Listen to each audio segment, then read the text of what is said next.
Olá, meus amores. Estamos chegando ao fim do nosso semestre, sem o nosso café.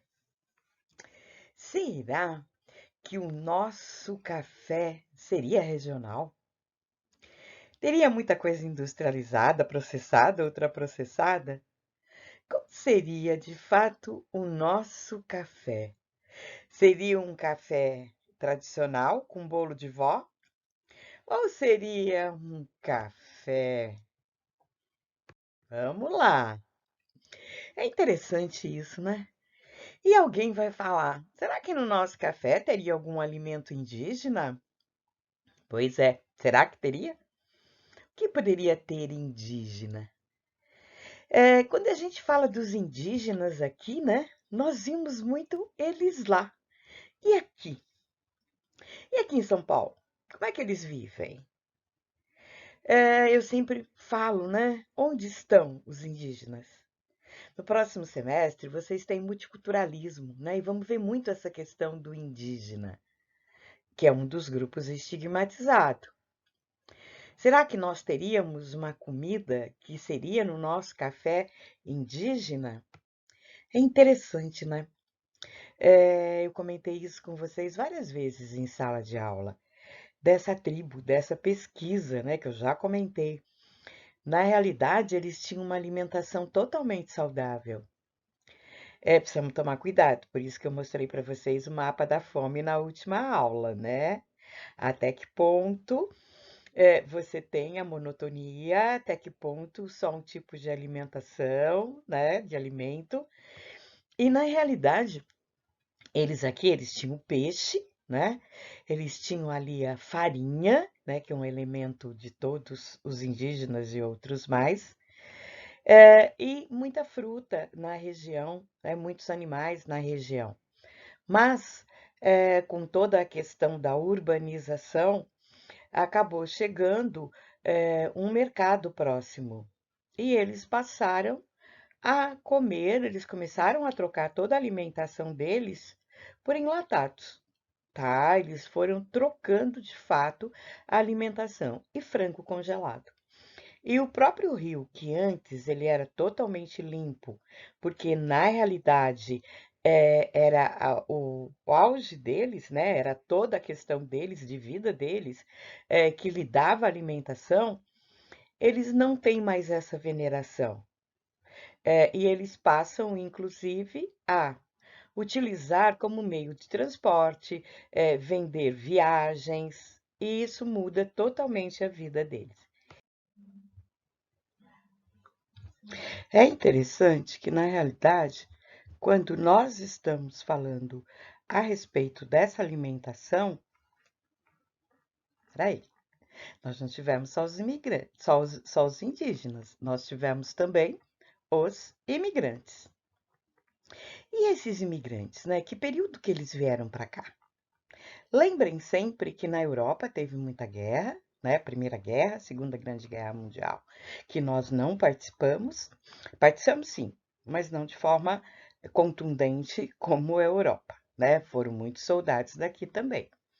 Dentro desse quadro, vem para cá muitos imigrantes que a gente viu em sala de aula, né? Italianos principalmente, né? E são esses italianos que vieram para cá que contribuíram com a nossa identidade alimentar. Eu comecei com os indígenas, mas agora eu vou falar um pouco dos imigrantes que aqui vieram, tá? Quando nós falamos desses imigrantes, tá? Eles tiveram uma influência muito grande na nossa alimentação. E essa alimentação, uma coisa que a gente tem que tomar cuidado, as influências são bem regionais. Vocês viram pelo mapa do Josué de Castro, né? As influências que você tem dentro da alimentação e quando você vê principalmente a região sudeste, a região sul. E essa influência ela entrou dentro das nossas vidas, né? O dia da pizza, o dia da massa, o macarrão, ele começou a fazer parte da nossa vida de fato. Presta bem atenção. Aí formou a nossa identidade. Nesse processo surge toda a industrialização. A industrialização pós-guerra, ela aumenta para todos os lados. E aí você tem os alimentos enlatados ali, né, que começaram a ser produzido, ele tem uma expansão de comércio muito grande e as coisas vão mudando dentro da alimentação. Mas os alimentos regionais permanecem, a regionalidade permanece. Quando você vê os primeiros estudos, como eu falei em todas as aulas lá atrás, você vê a quantidade de alimentos, de frutas regionais que se tem aqui. É uma quantidade imensa. Será que tudo desapareceu? Será que se perdeu tudo de fato? Quanta coisa para a gente pensar. É muito complexo, né? Mas o que nós vamos falar agora é do nosso trabalho. E o nosso trabalho está sendo um sucesso muito grande. Por quê? Lembra quando eu falei para vocês dos impulsores? Lembram quando eu falei para vocês do criativo? Lembram da aula do cérebro? Lembram disso? Na realidade, vocês estão criando muito, estão sendo desobrigados a estimular todo esse lado. Lembram daquele que faz acontecer, que implementa, que leva o grupo para fazer tudo? Eu sei que vocês têm trabalhado muito. É um trabalho que, na realidade, está dando muito trabalho. Vocês podem entregá-lo nessa semana, no dia da minha aula, quem tem aula de terça na terça, quem tá aula de quarta na quarta, ou na próxima semana, sem problema nenhum. Eu vou abrir uma pasta no Teams, os que entregarem essa semana eu já corrijo, e vou abrir uma pasta para outra semana, certo? E assim a gente conclui esse trabalho. Vocês estão no finalmente. E vocês estão vendo exatamente agora os resultados. Os resultados das entrevistas à distância, o resultado dos trabalhos à distância, é tudo muito novo. Novo para mim também. É aí que nós temos a metodologia ativa. Estamos juntos. De fato, agora podemos falar. Estamos juntos. Bem, mas vamos falar. Eu comecei com indígena, uma questão de raiz, né? Eu vim para uma questão dos imigrantes, né? Nós vimos enlatados. E tem aquela pergunta que os grupos que estão com família vão responder. E os migrantes? Olha a diferença, tá? É aquele que vem de uma outra região para outra região. Ele migra.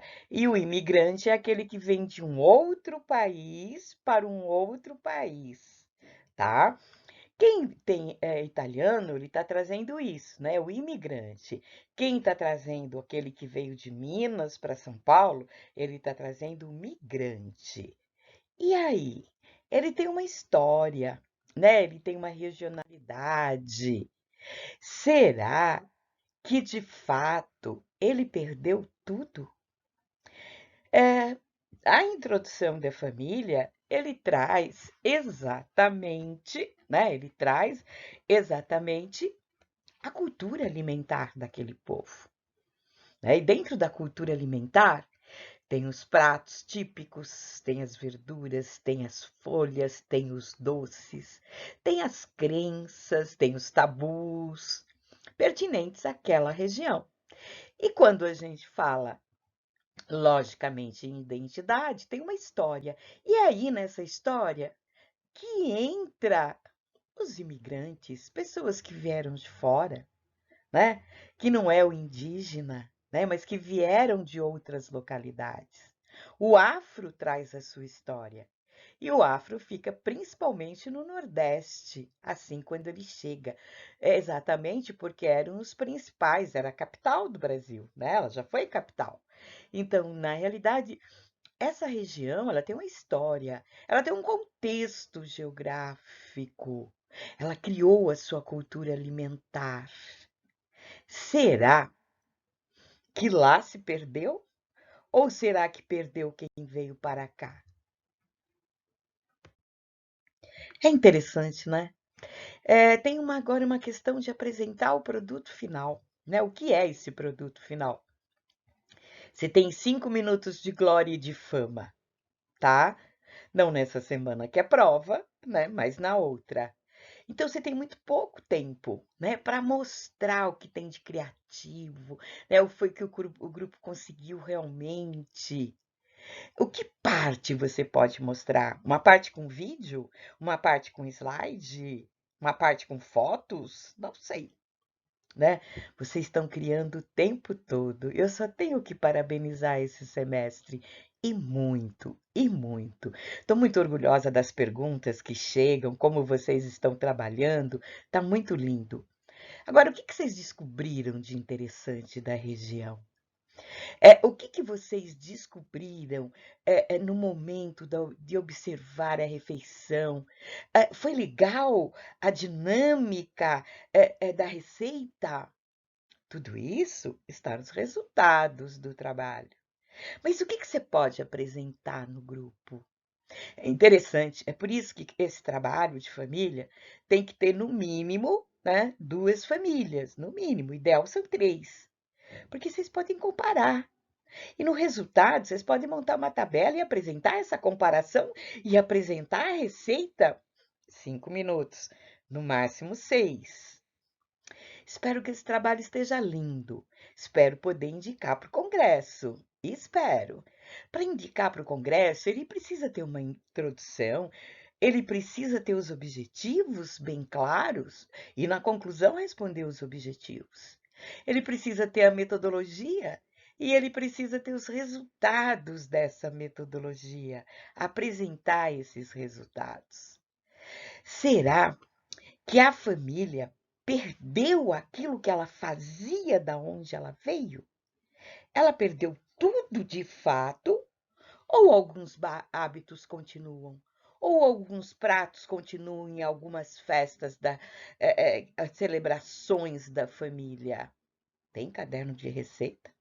Vocês chegaram a ver? Tiraram fotos? E agora? O que será que a família mudou? As famílias mudaram, as mulheres foram trabalhar, as indústrias, você almoça fora, você vai para a faculdade, você tem uma opção imensa de comer fora de casa. E mesmo quando come em casa, você tem muitas opções do semi-pronto. E nesse tempo da pandemia, vocês comeram mais alimentos feitos em casa ou comprado? Como foi esse momento para vocês? Vocês mudaram o tipo de alimentação? O que que aconteceu? Há muito a gente tem intensificado esse consumo de alimentos industrializados. O acesso, né, o marketing, né, o consumo fora de casa, que vocês vivem isso, né? Vocês vivem. Tudo isso, né, esse marketing muito forte, né, tudo isso. Será que nesse momento da pandemia alguma coisa mudou? Ou não? Ou não tem mais jeito de mudar nada? Será que esse arroz e feijão, ele também, por um determinado momento, era como se ele tivesse desaparecendo totalmente? Será que essa verdura, esse legumes também teve um momento de total auge da americanização, que ele também não estava diminuindo totalmente o seu consumo?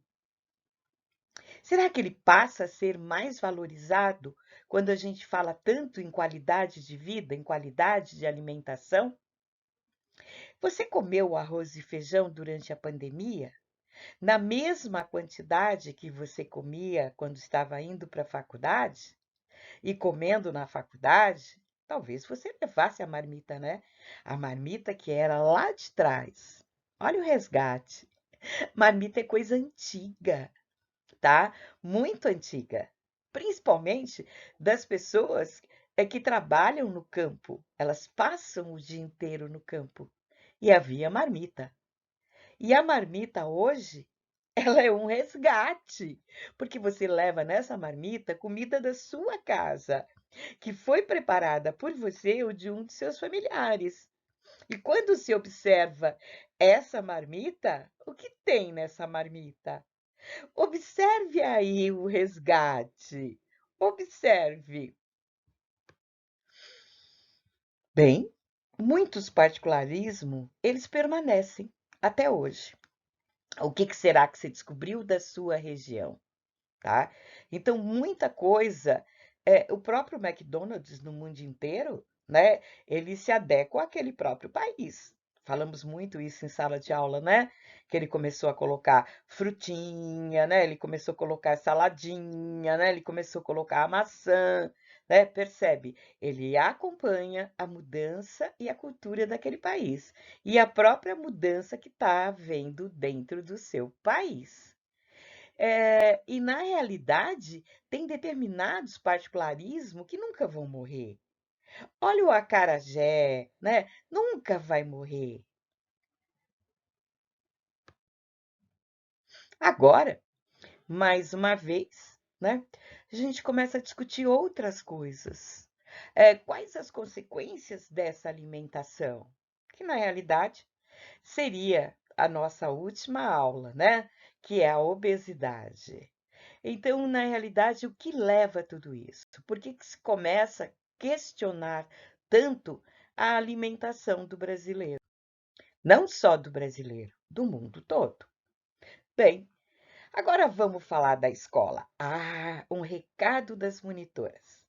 Nós temos 10 escolas que, na realidade, vão fazer um trabalho com uma única escola de educação infantil com crianças de 2 meses a 5 anos. Nós vamos ter um encontro essa semana com um representante de cada grupo.